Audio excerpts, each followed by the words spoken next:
This episode of the Brilliance Plus Passion podcast is brought to you by Groundhog Day is an event, not a business strategy. Are you ready to finally solve those pesky issues that keep holding back your business success and never seem to go away? Embrace the power of the S.P.R.I.N.G formula that unearths the issues and opportunities burrowed beneath the surface, and grow your business so you thrive from your intersection of your brilliance and your passion. Claim your copy today at www.thegroundhogbook.com. Welcome to the Brilliance Plus Passion podcast. Join us as we celebrate entrepreneurs, business creators, and brilliant minds who reveal what they are doing to make the world a better place by being part of it. Be sure to visit our website at www.brilliancepluspassion.com. While you're there, subscribe to us via your favorite network. Now sit back, lean in, tune in, get your notepad and 2 pens ready, and let's get started. My name is Adam Homey. I'm your host, and I am honored by your wise decision to tune in and invest in yourself today. Right now, we are speaking with Nicolas Rodriguez, who's a friend of mine going back a long ways. He's the founder of Responder Marine LLC. Just a little bit about him. He grew up overseas, dropped out of college to become a commercial diver, did that for 10 years, sold everything, bought a sailboat, moved to Florida. Shortly after, he started a boat repair yacht service company. He is one of the most interesting individuals. I believe some time ago, he posted a picture with his dog, and I said, this is a cool cat with an awesome dog. Remember that one? I do, yeah. Yeah. So, Nicolas, welcome aboard. It's great to have you on. Well, thanks for having me here, Adam. I'm glad to see and talk to you again, and it's been too long. So this is I'm excited to do this. Yeah, we're going to have to close the gaps on that. So first question is, how does the work you do make the world a better place for your clients, customers, and society at large? Well, the work that I do is I specialize in jobs and tasks in the marine industry that are absolutely asinine or near impossible to accomplish. So I take those jobs that are absolutely uncomfortable, difficult, near impossible, and we respond, you relax, you don't have to worry about being bent over and contorting yourself and troubleshooting for days on end. We have the know-how and experience to solve complex problems relatively quickly and solve them in a way that educates our clients and will hopefully prevent further issues down the road. Great.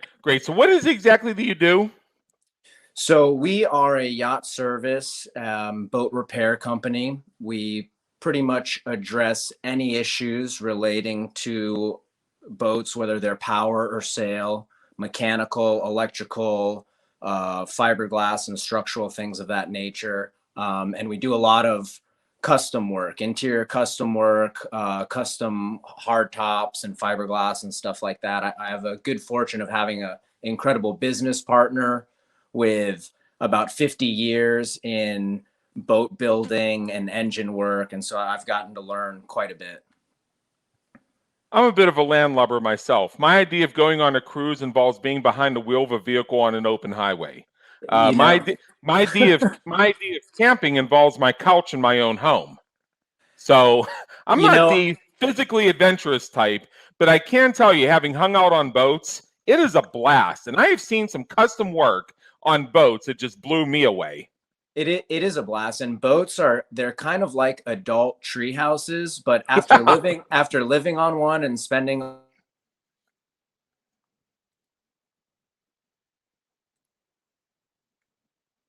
I lost your camera, Adam. Oh, I'm right here. Oh, okay. Sorry, I just went black for a second. Yeah. So I was just saying, after living on one and working on them for all the time, I have realized that I do like indoor plumbing like the good Lord intended.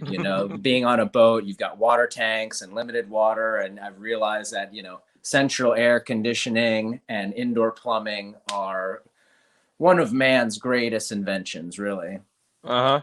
But I tell you, going out on a boat, out on the lake, and spending a nice afternoon, there aren't really too many things that beat that, candidly. No, you really can't. You know, the open water is something very special. And that was, I didn't have a lot of sailing experience when I got my sailboat. But when I got my first sailboat, I got so addicted. I was like, I have to learn everything about this, and I have to go experience everything there is about it. Ah, so were you the little kid that took the radio apart and put it back together again just to see how it worked? Yeah, and I'd throw the parts away that were left over. Oh, that's funny. So in your experience, when folks are making their way toward deciding to work with you, what are 3 of the frequently asked questions that come up? So most frequently, just because it's related to the marine industry, is usually, do you work on outboards? And it's because everybody's outboard engine is having an issue. So it's kind of like a simple rudimentary question, but that's usually everybody's first because they probably have one that's not running. The other one would be like, what's your rate? Because what's weird is people love boats, which could be the most expensive hobby you could get into, but they don't like spending a lot of money on it. So they really like to know what your rate is. And then the third most typical question I would get is usually probably, do you do fiberglass work or stuff like that, structural? Yeah. I've heard that BOAT stands for break out another 1,000. Yes, I've also taken it, and because I work on them so often and they have me bent over, I say it stands for bend over and take it. Oh, man. It's a bit rough, but I mean, everything I do, like the other day, you were really kind of just contorting yourself. And the thing about, I don't know if marine engineers do this on purpose to give people who service boats more billable hours, but sometimes the things are so difficult to service that you think like, man, there's no other than when it was on a bench when they designed it. It's absolutely ridiculous trying to contort yourself and, do something that should take 15 minutes, but you have to take half the engine apart to, get it in place type of thing. Yeah.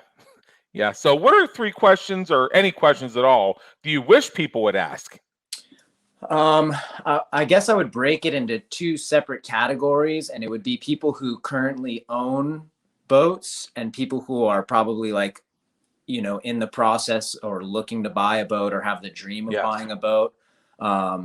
If they already have a boat, I would, hope they would ask about, at least personally, do we offer a monthly maintenance program to keep their boats, ship shape and all of the issues at minimum.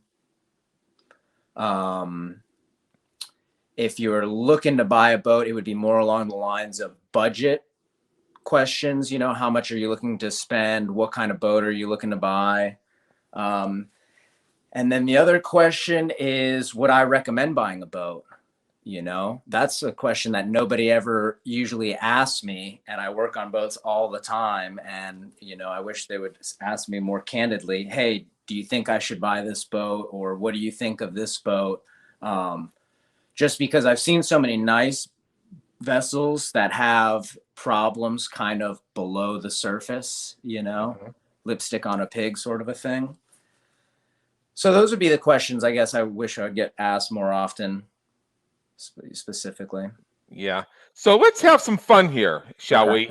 First of all, what would people who know you be surprised to learn about you?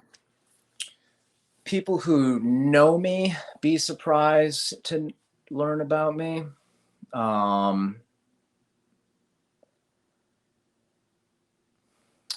If they know me, they know a lot about me. So I don't know. I'm a phenomenal tree climber. A lot of people know that I do all kinds of different side hustles. One of my side hustles that I do that I don't talk a lot about is I go do tree work with my buddy Charlie. Okay. And it's a great little side hustle because it's a skilled labor. It's, well compensated, and it's physically challenging.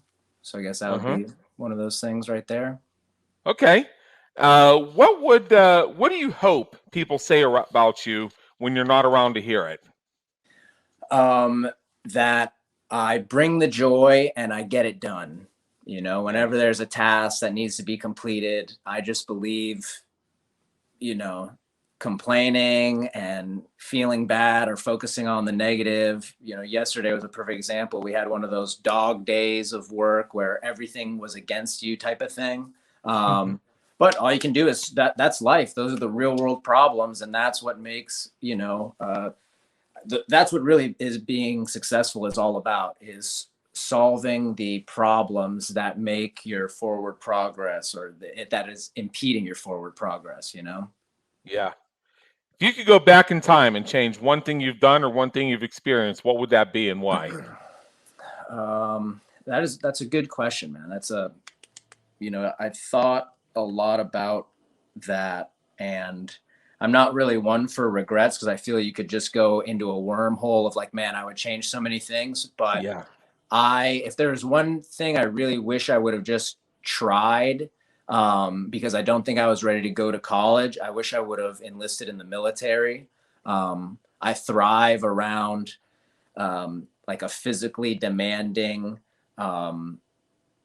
environment that requires discipline. Like I always enjoyed martial arts as a kid, so I think I would have enjoyed that. Fortunately, I found commercial diving, which, even though it's the private sector, it was very regimented, and a lot of the schooling and everything comes from ex-Navy guys, so it kind of had a somewhat like militarized structure to it, I guess, or discipline. Yeah. Well, that's a very interesting view, and I think about that too. And there's about 1,000 things I'd change. I'm also aware of the butterfly effect, so I kind of go back and forth. So I really wonder sometimes, would this be the right thing to do? I've mentioned this on other episodes of both my podcasts. I'm into dystopian fiction and alternative histories. Okay. And I have seen so many stories that revolve around. Now, people ask the question: if you could have made sure that Hitler was never born, would you do it? The obvious answer that most people will give is yes. Yeah, And then obvious. you see some of these stories, like, oh shoot, Something worse comes about. because Hitler wasn't there.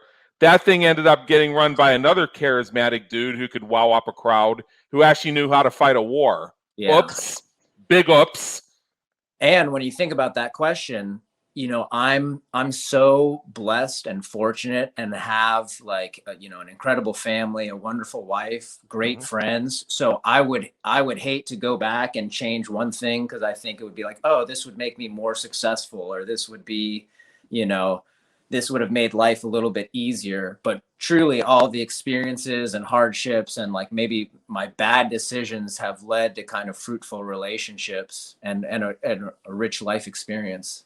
Yeah, as I've said before, I've learned how to do a lot of things that are right by doing things that are wrong. Yep, that's true. So again, it's hard to say. There are some things that I'm pretty sure I would change in 2 seconds, but then on the other hand, I have to ask if the benefit to me was that they happened. There's a really good book that I read when I was diving and I was in saturation, and it was called Beyond the Summit.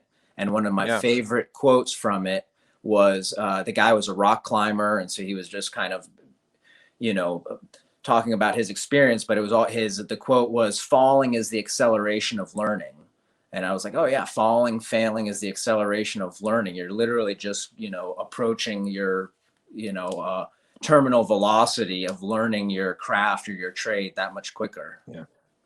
Yeah. Speaking of going back in time, or maybe perhaps going into the future, what famous person, alive or dead, would you like to meet? And if you had the opportunity, what questions would you have for them? So this is another good question, because there's so many interesting people out there.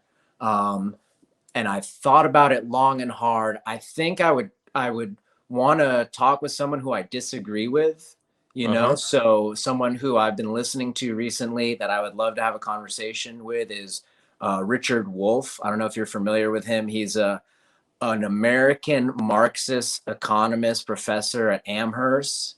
Wow, there's a bunch of adjectives that stack together, and you wonder how they got in the same sentence. But okay, and this is a guy who's a an intellectual. He's a professor emeritus. And so like I listened to his, justifications for socialism and explaining Marx. And he always has this ridiculous bread factory example of like, how a democratized workplace would exist. And I just laugh at it because I'm like, okay, I would love for you to put your money where your mouth is and let's go start a bread company because I don't know how to make bread. Do you know how to make bread? And just go down. As somebody who goes out and shakes money out of trees, I know that it takes a lot more than just saying, hey, we're going to get together and make decisions and everybody's going to get an equal say. It's more like children playing than adults actually dealing with goods and services and exchange of value, I think that'd be really cool to have a conversation with someone like that. I myself